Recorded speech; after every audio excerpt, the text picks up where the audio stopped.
Option लेते हैं प्रशांत सावंत से। प्रशांत जी बताइए। अनुज जी, जो स्टॉक मैंने शो की शुरुआत में रेकमेंड किया एशियन पेंट्स, इसको ही मैं एक ऑप्शन के जरिए भी सजेस्ट करना चाहूंगा। तो जो जून महीने की 3140 3140 स्ट्राइक प्राइस की जो कॉल ऑप्शन है करीबन 64 पे, तो यहाँ पे 44 का स्टॉप लॉस रखेंगे और 85 टारगेट 1 और 100 का टारगेट 2। मुझे लग रहा है पोजिशनली एशियन पेंट्स एक बहुत अच्छे लेवल पे यहाँ से पिकअप होना चाहिए। ओके चलिए, एशियन पेंट्स पर इस समय यहाँ पर आप दांव लगा रहे हैं। ये प्रशांत सावंत जी की कॉल हो गई। एफएनओ सुपरस्टार के लिए मानस के पास चलते हैं। मानस। अनुज जी देखिए, इंडिया मार्ट में बहुत बढ़िया रैली देखने को मिली थी, एक बड़ा मूव देखने को मिला था। लेकिन अब कहीं ना कहीं ऐसा लग रहा है चार्ट्स पे कि यहाँ पर एक करेक्शन देखने को मिल सकता है। स्टॉक ने भी 20 डे मूविंग एवरेज को ब्रीच किया है, उसके नीचे फिसलने की कोशिश की है। पैटर्न निगेटिव है और सेलिंग प्रेशर, जब सेलिंग प्रेशर देखने को मिला है तो आई थिंक यहाँ पर एक करेक्शन देखने को बिल्कुल मिल सकता है। करंट लेवल पे बिकवाली करने की राय रहेगी, तो इंडिया मार्ट के फ्यूचर में आप बिकवाली कर सकते हैं। स्टॉप लॉसेस 5800 के रहेंगे, 100 रुपए का रिस्क है। लेकिन नीचे की तरफ देखें तो 5500 तक के भाव इस फ्यूचर्स में देखने को मिल सकते हैं।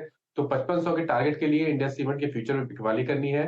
5800 का आपको स्टॉप लॉस लगाना है। और यहाँ पर 5700 वाला पुट ऑप्शन जो कि 90 रुपए के आसपास ट्रेड हो रहा है, वहां पर आप खरीदारी कर सकते हैं 59 रुपीज के स्टॉप लॉस से 200 रुपए के टारगेट के लिए। ओके, इंडिया सीमेंट्स और आपकी स्क्रीन पे और एक इंडिया मार्ट पे आपने टिप्पणी करी। इंडिया सीमेंट्स डे लो पे ट्रेड करता हुआ इस वक्त आके, और इंडिया मार्ट आपकी स्क्रीन पे करीब करीब 5500 के लक्ष्य के लिए 2609 पे it's a sell call. Stop loss थोड़ा सा अगर आप देखें करीब करीब 110 रुपए का है यहाँ पर, और सेल कॉल याद रखिएगा, इट्स ए सेल कॉल। एक सब्सटेंशियल मूव के बाद इंडिया मार्ट बैकफुट पे आता हुआ। अब चलते हैं आशीष जी के ट्रेड के पास के लिए। चार का चमत्कार, आशीष क्या पिक कर रहे हैं आप? Good afternoon Veeru. तो देखिए, मेरे हिसाब से जो स्टॉक हमें काफी पसंद आ रहा है, अगेन डिस्क्लेमर की स्टॉक को हम पोर्टफोलियो में रखते हैं, और वो है आईटी बास्केट से Larsen and Toubro technology services. बहुत ही बढ़िया एक रिलेटिव स्ट्रेंथ हम देख रहे हैं इस स्टॉक में बन रही है, और स्टॉक किस तरह से कंसिस्टेंटली अपने 4-5 महीने के हाईस पे ट्रेड कर रहा है, टिका हुआ है। जबकि आप देख रहे हैं कि ओवरऑल एक बाजार में थोड़ी वीकनेस बनी और आईटी के स्टॉक्स में भी कहीं ना कहीं डिप देखने को मिल रही है, बट उसके बावजूद भी एलटीटीएस में एक बहुत ही बढ़िया कंसोलिडेशन हो रहा है। और मेरा मानना है कि स्टॉक 3760 3770 के जोन पे एक बहुत ही बढ़िया बेस बना चुका है। तो इस लेवल को अगर से स्टॉक ब्रीच नहीं करता, तो मेरा मानना है 4000 के स्तरों को क्रॉस करके कहीं ना कहीं 4100 तक की जगह एलटीटीएस के स्टॉक में बन सकती है। तो एक बहुत बढ़िया चार्ट, और यहाँ पर हमने देखा है कि जो ईआरएनडी थीम है उसमें किस तरह से केपीआईटी ने काफी अच्छा परफॉर्मेंस दिखाया।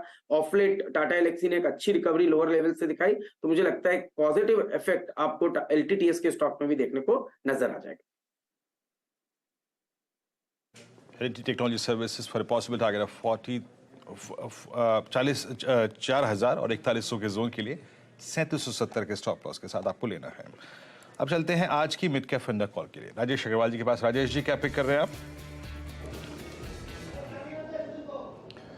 मिड कैप के हिसाब से मैं समझता हूँ टेगा इंडस्ट्रीज के साथ जाना चाहिए। अगर आप देखो तो ग्लोबल लीडर है मैन्युफैक्चरिंग कंज्यूमेबल्स में, जो कि माइनिंग, मिनरल प्रोसेसिंग और मटेरियल हैंडलिंग इंडस्ट्रीज़ को केटर करता है। अभी फ़िलहाल ही इन्होंने मैकनली सियाजी इंजीनियरिंग को कॉर्पोरेट इंसॉल्वेंसी बोर्ड से लिया है, जो कि ये जो एक्विजिशन है आने वाले दिनों में 15 से 20% तक की ग्रोथ इनके नंबर्स पे डालेगा।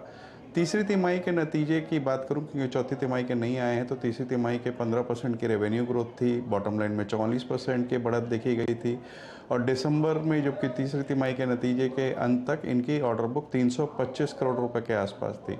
ग्रोथ प्रोस्पेक्ट्स बहुत शानदार है। जिस तरीके से इंफ्रास्ट्रक्चर, माइनिंग वगैरह में ग्रोथ बनी हुई है, मुझे लगता है ये स्टॉक कम से कम आपको 10 से 15% की बढ़त आने वाले 1 से 2 क्वार्टर में बिल्कुल दे सकता है। ओके, टेगा इंडस्ट्रीज़, काफ़ी इंटरेस्टिंग नाम लेकर आए हैं आज राजेश जी। चलिए फिर चारों के चारों ट्रेड्स आपके लिए एक बार रिकैप करते हैं। सबसे पहले प्रशांत सावंत ने सस्ता ऑप्शन में लिया एशियन पेंट्स। यहाँ पर पहले भी इन्होंने बेट किया था इस पर। आप ऑप्शंस के थ्रू 3140 की कॉल, 85 और 100 के टारगेट, 44 का स्टॉप लॉस। मानस ने इंडिया मार्ट को शॉर्ट करने की सलाह दी है आज एफएनओ सुपरस्टार में। इसकी तेज़ी इन्होंने काफ़ी अच्छे से प्ले की थी। अब इनको लग रहा है कि करेक्शन हो सकती है। 5500 का टारगेट, 5800 का स्टॉप लॉस के साथ शॉर्ट करना है। आशीष चतुर्वेदी ने एलटीटीएस मिड कैप आईटी में ये सबसे बेस्ट आउट परफॉर्मिंग स्टॉक रहा है अलॉन्ग विद परसिस्टेंट। तो टारगेट यहाँ पर 4000 और 4100 के 3770 का स्टॉप लॉस। और राजेश जी ने भी अभी टेगा इंडस्ट्रीज़ यहाँ पर दांव लगाया है। चलिए अब हमारे